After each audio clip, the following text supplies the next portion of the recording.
Toronto a lot. I think it has a great vibe. It's not overwhelming like, say, New York or Los Angeles. You could still live here without working yourself to death. Thousands and thousands and thousands of people living downtown. It's really important that you understand the city you're in or the community you're a part of. Toronto's like European, but also African, Caribbean, Central and South American. So we get a lot of other influences here. And now you're starting to see a wine culture pop up. I think it's true to say that people will drink the wine from their country of origin or their homeland, but someone who drinks wine doesn't drink wine just to drink wine. They drink wine because they appreciate it. I think that means that they're open-minded and they would be willing to say, I'm Italian, but I drink wine from France. French wine is arguably the best wine in the world.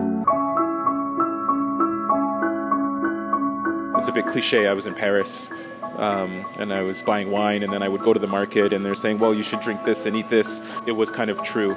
And then I came back to Toronto with this feeling of, I could share that with my friends.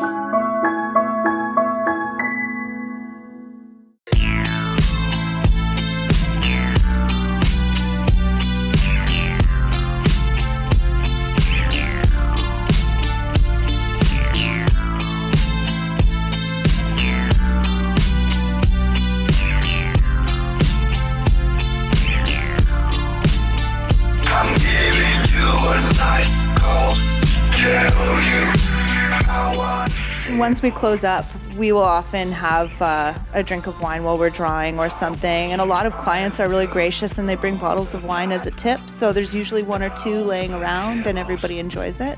Some of people don't necessarily know what they're drinking, but it's still nice. There's something inside you. It's hard to explain.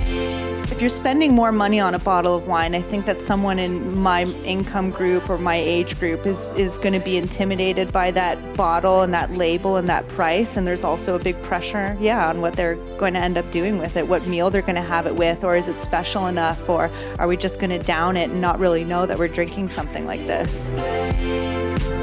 But I do see most people within my age bracket opening up to fine dining and liking to talk about foods. I'm not sure why or how or when it happened, and it could be because TV shows came out or networks really started to push this new food thing, but I think the Toronto food scene is awesome. It's hard to explain. When all the networks really started to push tattooing as a new entertainment form on TV, it was a huge boom, huge.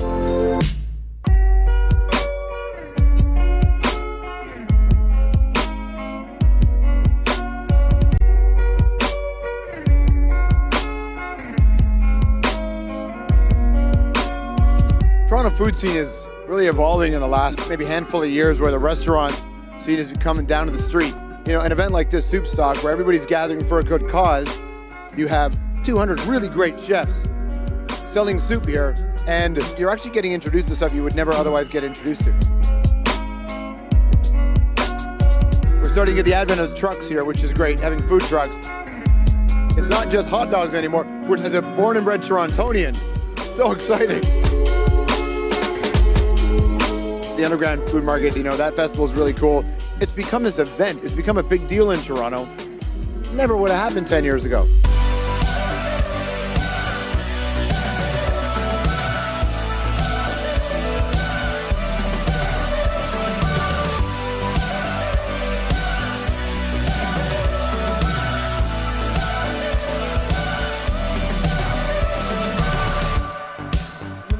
We did our first event with Toronto Underground Food Market in May, and it just exploded. Ever since the first time, there's a lineup of about 750 people right when the door opens. So we should sell out probably about 1,500 lobster rolls and about 400 lobster cappuccino. Toronto food scene's really cool. It's an exciting time right now. You have Ethiopian food, food from Thailand. You have obviously Chinese food. You've got French-Canadian food. People now can try foods from all over the world and sort of comfort food, street-style foods, for, a fraction of the cost, and it's not necessarily for like a white tablecloth. Wine is certainly coming up because, even guys like on my staff, which are, late 20s, early 30s, are now drinking a lot of wine where they necessarily maybe weren't before. If you're in France, you sit out in a small little terrace or whatever, but they drink wine all the time. They drink it for breakfast, they drink it for lunch, they drink it for dinner. You know, Torontonians and I think, you know, people from Ontario are starting to get that a little bit.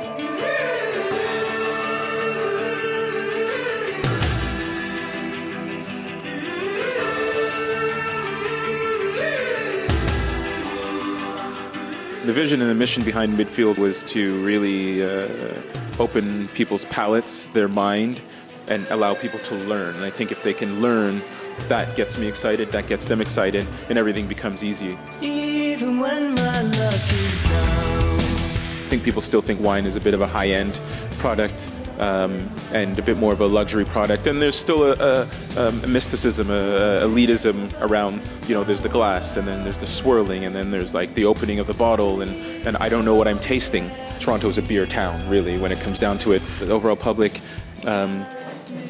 still has a bit of a notion of, like, I don't know anything about wine. I usually buy the $9, $10, you know, and seldom take the step to go into the vintages section to ask somebody and spend maybe $2 or $3 more on something that will really blow their mind.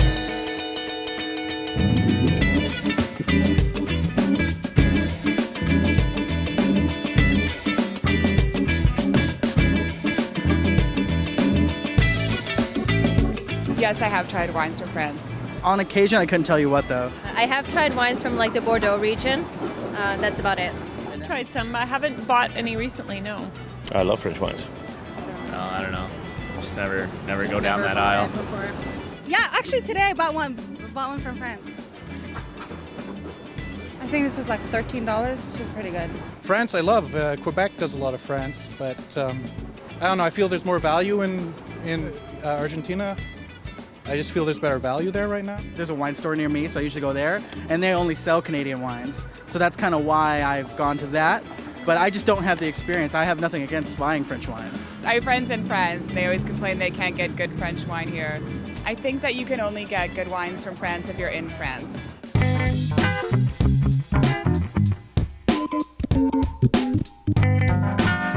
French wines are very well crafted.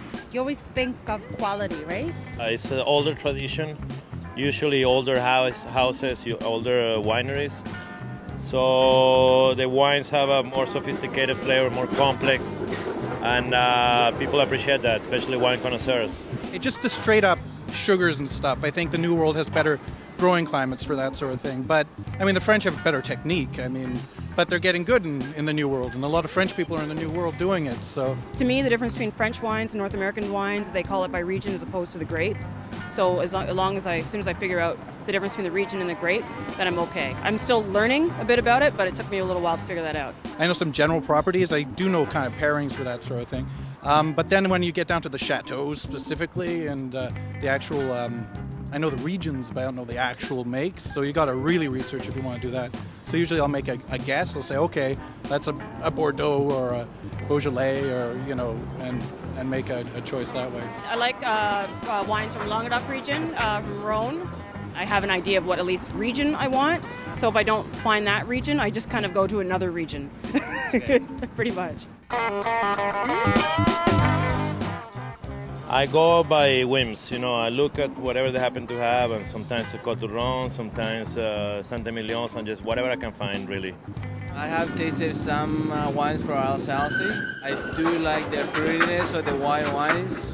I have tried some of the German wines, but I find the Germans are more expensive than the actual French wines, so I usually get the French white wines from Alsace, and they're all nice, they're all good.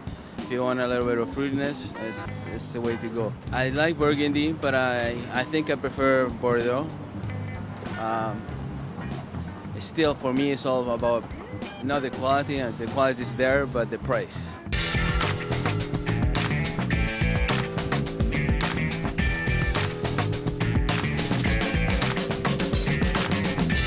In France, I think you get the best wine in the world, but whether we get it all the way out here in Canada, I think we're kind of getting a better deal from South America. Sometimes I like to buy a French Syrah, but it's, you have to spend like $30 or it just doesn't taste good. You can usually find a Côte du Rhône for around $25, but that's a commitment at Côte du Rhône. That's not like an everyday drinking wine, it's something more like with meats. you can get a decent bottle probably for like 25 bucks. If you want something really nice, you're probably gonna spend 40 to 60 bucks for a really good bottle of French wine. That's why sometimes I go for South American or, you know, something that is a little bit less expensive, but you're still gonna get similarities since a lot of the grapes that are in France are in a lot of other parts of the world.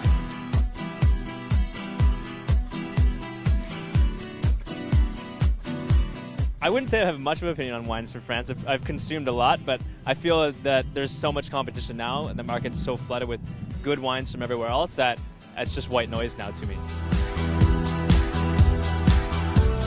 I wouldn't say French wine has a bad rep, but I guess when you're younger and you start drinking more and more wine, it's a big market to dive into, and it's I guess, overwhelming.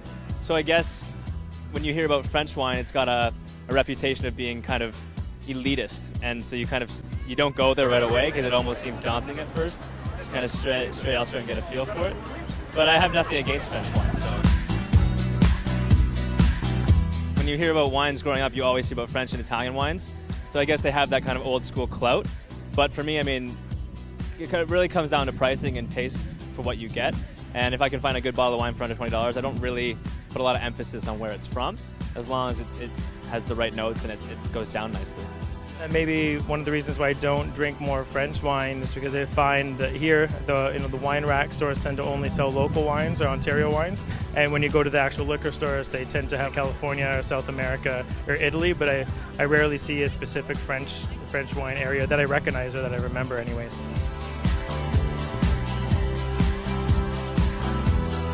I guess as a fairly new drinker of legal drinking age, I don't know that much about specific wines, so I don't usually buy French wine, usually from Chile or Canadian wine or American. French wine and Italian wine, I guess for some reason seems more expensive or a little, I don't know, more special.